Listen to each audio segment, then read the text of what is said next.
afternoon. Good.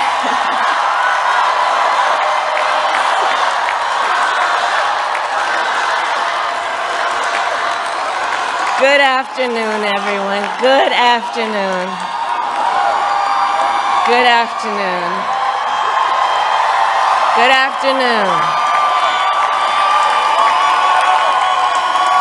Thank you all. Thank you, thank you. Thank you, thank you. So let me say, and I love you back. And I love you back. So let me say, my heart is full today. My heart is full today, full of gratitude for the trust you have placed in me, full of love for our country, and full of resolve.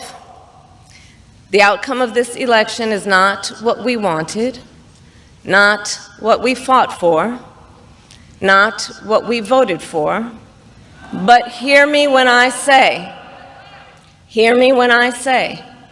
the light of America's promise will always burn bright. As long as we never give up, and as long as we keep fighting.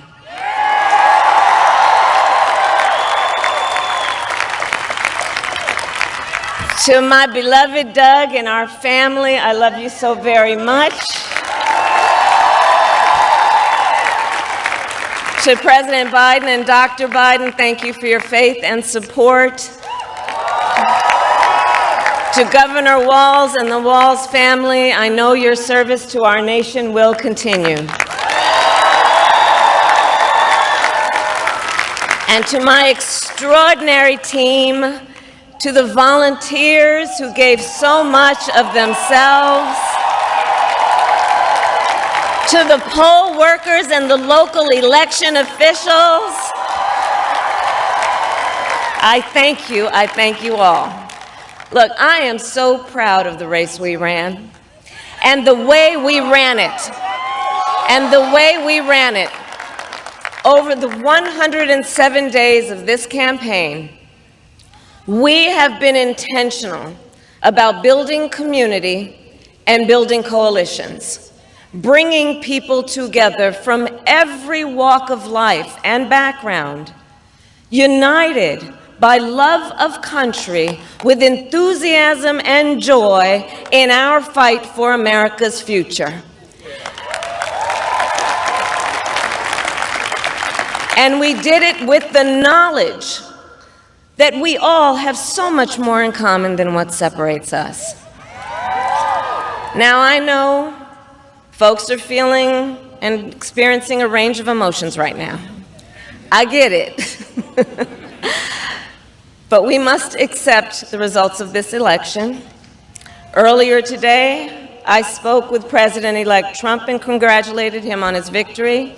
I also told him that we will help him and his team with their transition, and that we will engage in a peaceful transfer of power.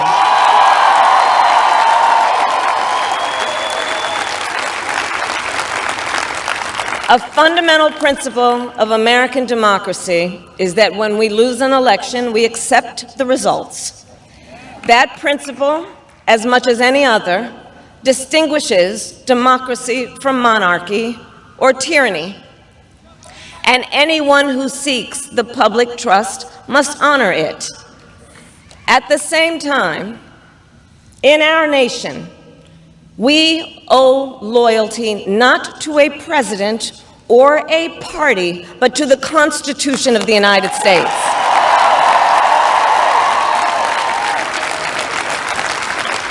And loyalty to our conscience and to our God. My allegiance to all three is why I am here to say, while I concede this election, I do not concede the fight that fueled this campaign.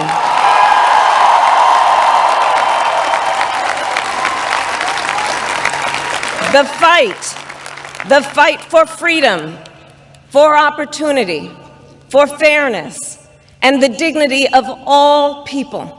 A fight for the ideals at the heart of our nation, the ideals that reflect America at our best. That is a fight I will never give up.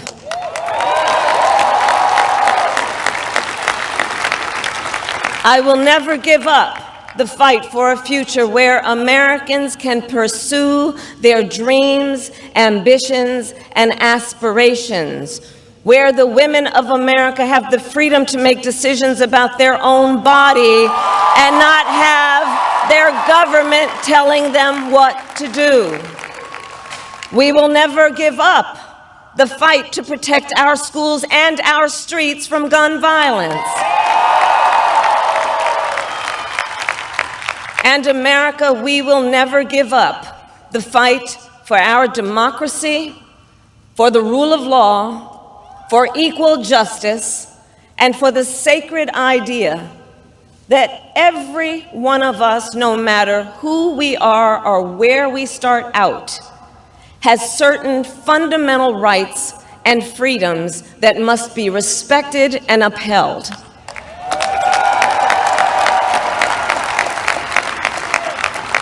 And we will continue to wage this fight in the voting booth, in the courts, and in the public square.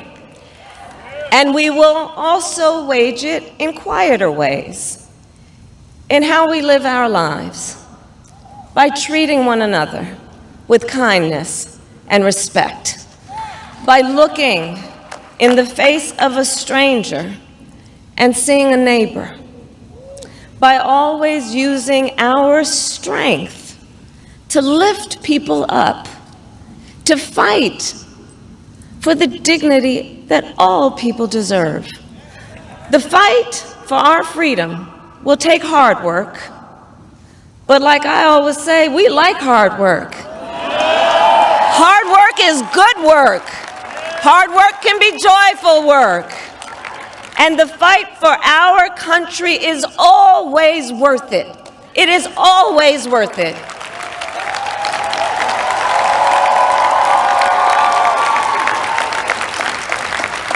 To the young people who are watching, it is, I love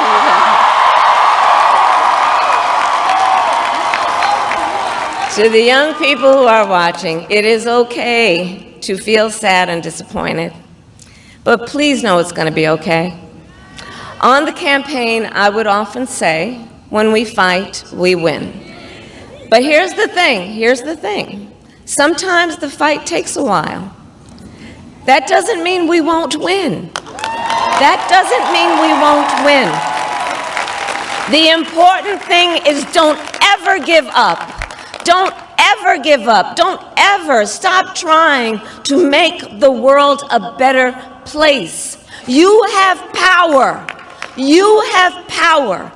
And don't you ever listen when anyone tells you something is impossible because it has never been done before.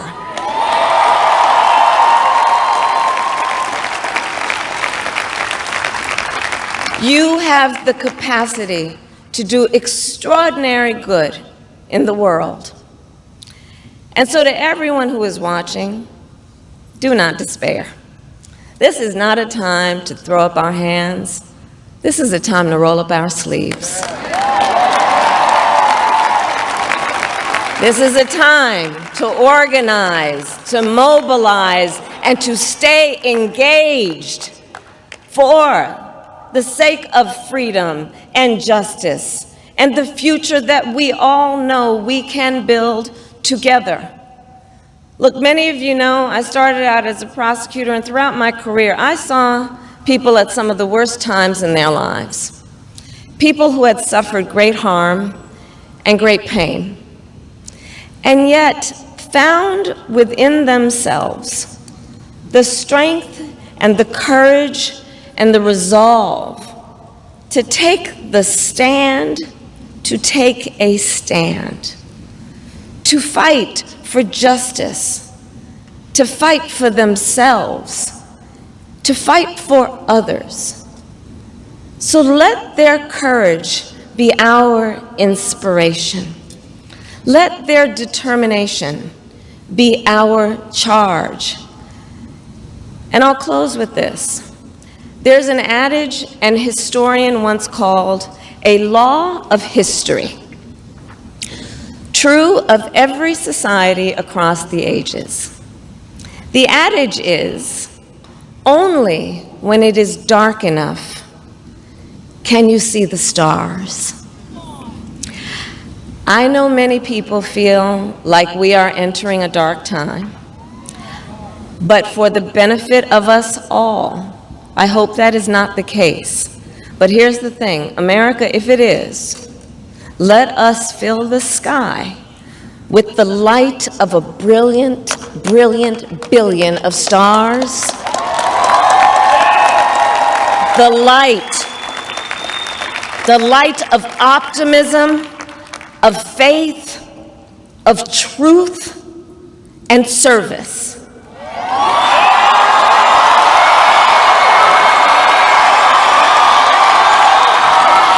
HU.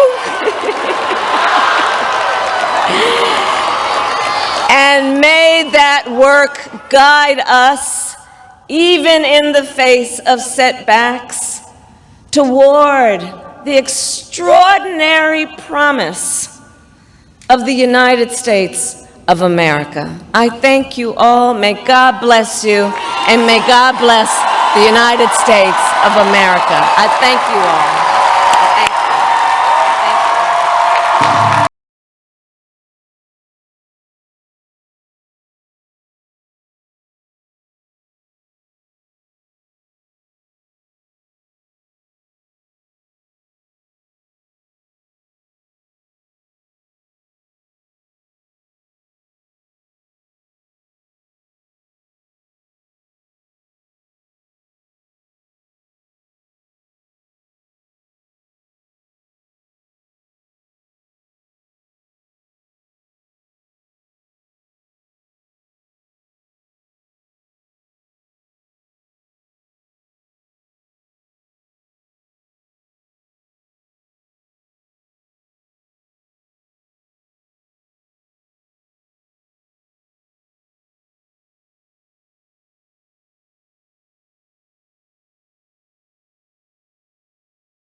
Gumising sa heavenly milk creaminess ng Angel Coffee Creamer. Mag-new Angel Coffee Creamer na.